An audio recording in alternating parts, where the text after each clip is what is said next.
Hello everyone.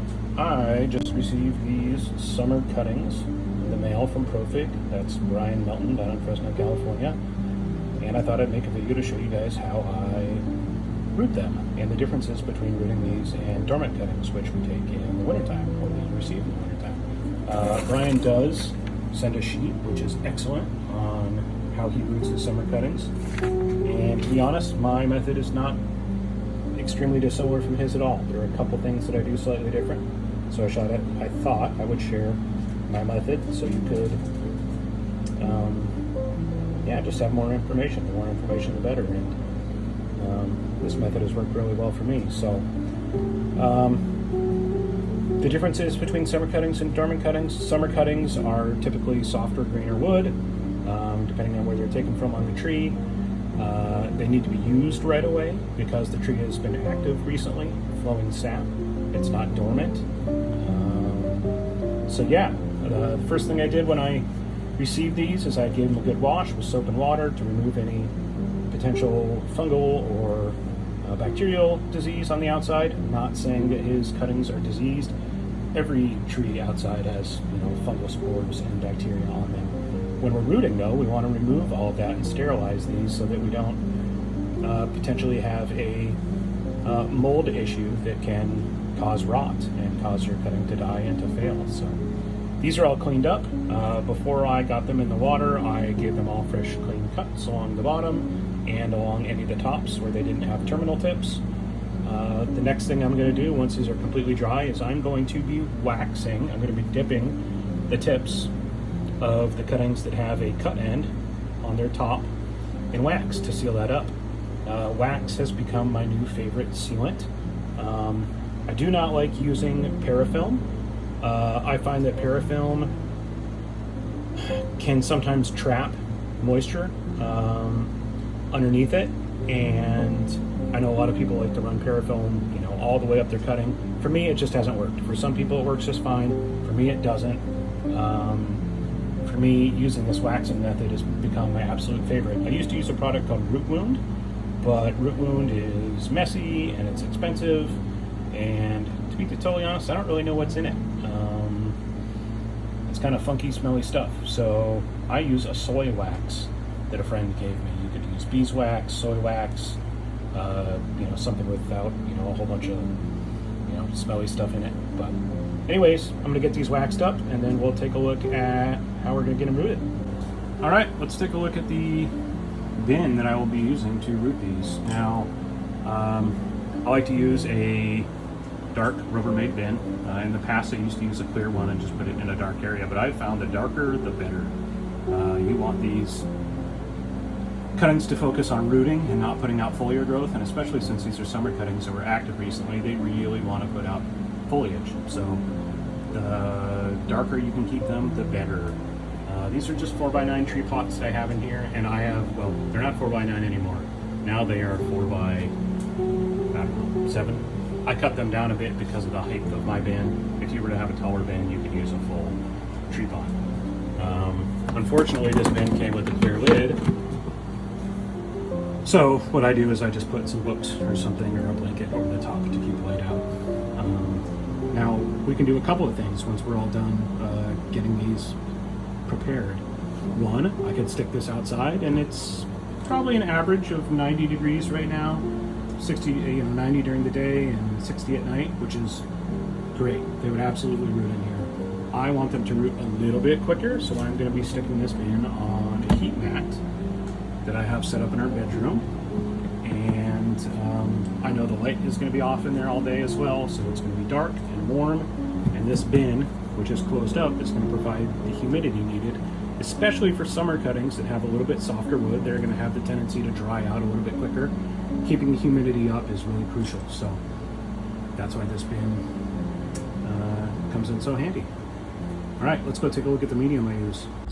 Okay, so we are here at my bin of medium that I will be using. Now this is just my potting mix that I make, and with added peat moss in it.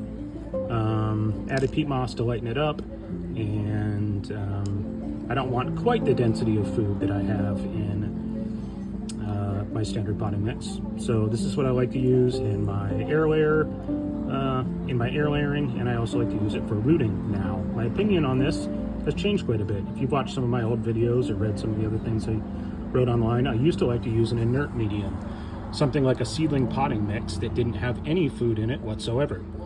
Now, the advantage of that is that not having any food in it does not promote any rot with the cutting, and I was really always afraid of my cuttings rotting, so that's why I used an inert medium. But what I found is that once it did start rooting out, the roots didn't have a whole lot of what's the word I'm looking for? A lot of incentive. The roots didn't have a whole lot of incentive to or something to look forward to as they were rooting out, right? They're just rooting into an inert medium, and they kind of go, what are we doing? They're not being fed. And I didn't find a whole ton of vigor doing that. Once I started using a medium with a little bit more food in it, including mycorrhiza, which is extremely important, I found that I get a whole ton more root vigor. I mean, it's night and day. At this point, I would say it's no longer anecdotal. I absolutely wholeheartedly believe that using a potting mix with a little bit of food and definitely mycorrhiza, as long as it's a really nice, light, fluffy mix, is a superior rooting medium. So my opinion on that has definitely changed. Anyways, I'm going to get this up to field capacity, which I've talked a lot about in the past. It is not at that yet. So I am going to moisten this up, and what you want to be able to do is you want to be able to squeeze it and make a ball with it like that doesn't crumble apart. I can tell this is too dry. When it's at field capacity, when I give it a squeeze, you would be able to see maybe just a couple of drops of water drop out the bottom. Right now you don't see that. So I'm going to get this to field capacity, and we will fill up those pots I have inside my bin, and we will go over rooting hormone and getting that bin set up. All right, well, not so fast. We're not moving on quite yet. I totally forgot about something that I wanted to try this time. This is more mycorrhiza. This is a mycorrhiza that I purchased at my local gardening store. I've had really good success with it. There are a bunch out there. This has really nice fungi listed and included in this mycorrhizal water-soluble powder that I'm using. But like I say, there's a bunch out there, so read some reviews on what you like, or what sounds good, what has,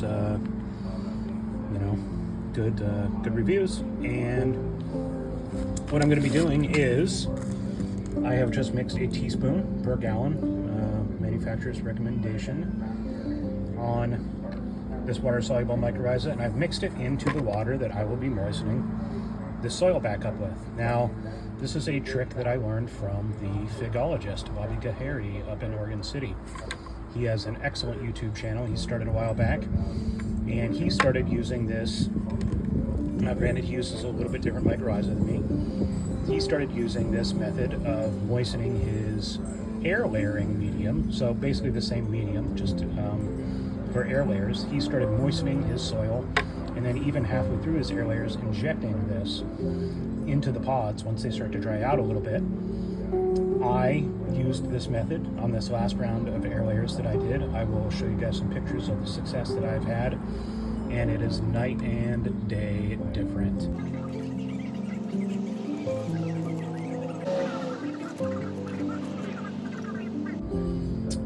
Roots make mycorrhizal connections with these fungi, and the fungi help the plant absorb nutrients they otherwise couldn't without that mycorrhizal connection.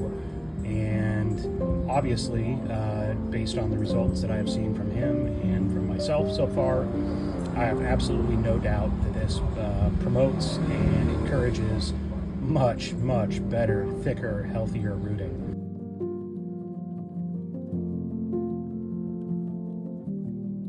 So, anyways, I'm going to be moistening up the medium with this, and I have no doubt that it's going to increase my rooting in these cuttings the same way that it does when I'm air layering. So, anyways, didn't want to leave this out. Very important part. All right, well, since we're right here, I figured I would show you what field capacity is as well, just in case some of you haven't seen it before. So, when I squeeze this nice and tight, I can just feel a couple of drips of water. I don't know if you can see them. I can't really, but I can feel them running in between my knuckles. So that's just as much moisture as this medium can hold, but none extra. And it also holds its shape, just kind of like making a snowball. So I know that this is at the perfect moisture level. You don't want it too wet and everything's gonna rot. Too dry, your cuttings are gonna dry out. So this is why we get our medium to field capacity. Okay, so I am all prepped up here. I have my little pile of rooting powder, and what I use, if you've not seen my videos before, I just use Take Root by Garden Safe. It is butyric acid, and it is the same active ingredient that is in all of the rooting hormone out there for the most part. There may be some natural rooting hormone or something sold in another country that I don't know about, but everything that is sold here, whether it be the expensive gels or whether it be a more expensive rooting powder, or this one, Take Root, which is $5.99, it's butyric acid, and it just encourages roots to pop out of these wonderful cuttings. So next thing I'm going to do after I seal these tops, so I've got those two waxed, as well as with the apical buds I will not, is I'm going to be wounding any nodes that will be below the soil line. So if I want to get 2/3 to 3/4 of this cutting underneath the soil or the medium line, I'm going to be kind of scraping up these nodes. Well, it's probably right about there. If I plan to bury it to there, I'm going to scrape and wound every node on the way down. And I'm going to do a little bit of that on, I don't know, probably I'll do it once here, I'll turn it, do it once there. Probably give it 3 good scrapes on each one of these, and then I will apply some rooting powder.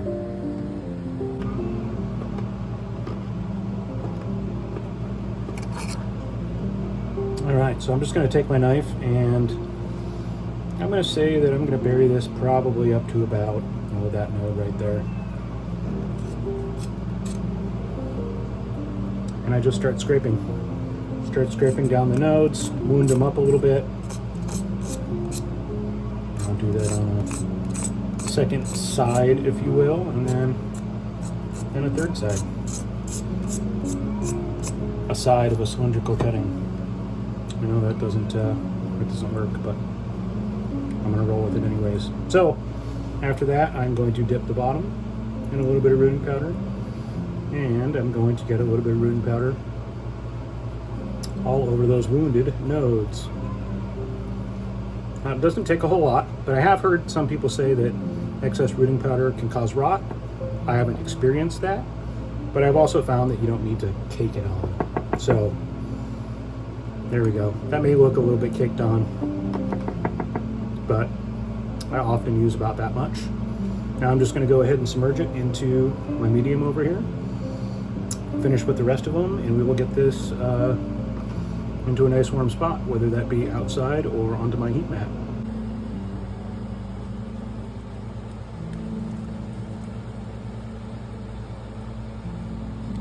Well, as you can see, I got the rooting powder a little bit high there. So what I'm going to do is add a little bit of extra. Sorry, it's my daughter yelling at the cat because she doesn't want him to run away. So there we go. I'm going to pack it down a little bit because I want to make sure there's good contact between the cutting and the medium. That's all there is to it. Not rocket science. So I'll finish up these other ones and move on to the next step. Okay, these are all nice and snug in their new homes. And I just need to label them up and go find them a nice warm spot. Let's get to it. Alright guys, so I decided I'm going to do these indoors on my heating mat. It's just a little more controlled environment. I know it's going to be a consistent 80 degrees. You absolutely could just leave this bin outside right now. Brian's method is just to wrap a bag over the top of these to keep humidity in. Mine is just to put them in a bin, same thing. Brian's method is to just stick them outside somewhere where it's warm. It's the summertime. That absolutely will work. This is just going, one step further just to make sure, because I'm silly like that. So they're going to be on this 80-degree rooting mat on this little rooting setup that I have in our bedroom. I'm sure my wife loves it. And yeah, once I get these rooted out, They will go outside, they'll transition outside, but there's not much summer left. So what do you do then? You've got this brand new rooted cutting and there's not much summer left. Well, with these, you could let them go dormant, although they're not going to have a very big root system, so you'd have to protect them really well. For me, because I have a myriad of different lights, this is a UV grow light that I have right here, I'm going to keep these alive all winter. I'm going to keep them alive and growing and building nice big root systems. This next year I will slowly transition them outside, and they will probably have filled up their pots with roots by then, and they'll be nice and large. And I will be up-potting them come springtime rather than just waking them up. So anyways, time to put the lid on. Like I said, because this is a clear lid, I'm going to cover this with a towel so that no other light gets in there. And the one thing you do have to watch out, even though we sterilized and washed these cuttings at the beginning, you do have to watch out for mold. There's mold spores everywhere. So one of the things I will do is I will open this up from time to time and I will check, make sure there's no mold. And the other thing you want to look for, anytime you created dropping the lid, anytime you've created a humid area for your cuttings like this, if I were to just leave this lid on and leave it for, say, I don't know, 2 weeks, oftentimes there's so much humidity inside that those upper nodes will send out roots. We call that air rooting. So they will send out air roots. You'll open this up and there'll be roots poking out everywhere. Now, that's not what you want. If they're coming out from some nodes that are, maybe down near the soil line like that, you could just cover them up with soil and that'd be all right. But one of the things I want to do is I want to give this some air, every couple of days. So I want to open this up, just give it a little flush of air and close it back up. So that will encourage the roots to find the moisture, which will not be so dense in the air, it will be in the medium. So root in the medium, not in the air. So a couple other things you have to check for.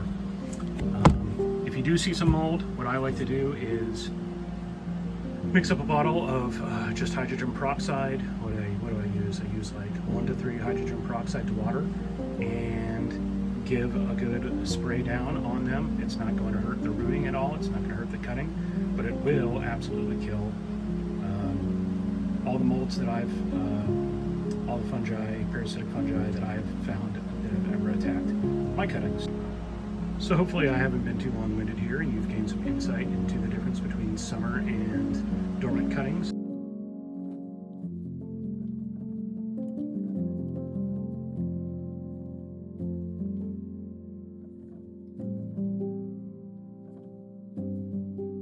And how to use them differently, how to treat them differently, and what to do with them after, just based on the season. So if you have any questions, let me know. Hope this is helpful. As always, just trying to help, guys. So hope you're all doing well and enjoying tasty figs. Main crop is here in Willamette Valley, and hopefully either already there where you're at, or coming up soon. So we'll talk to you guys later, and everybody take care. All right, peace. Be well.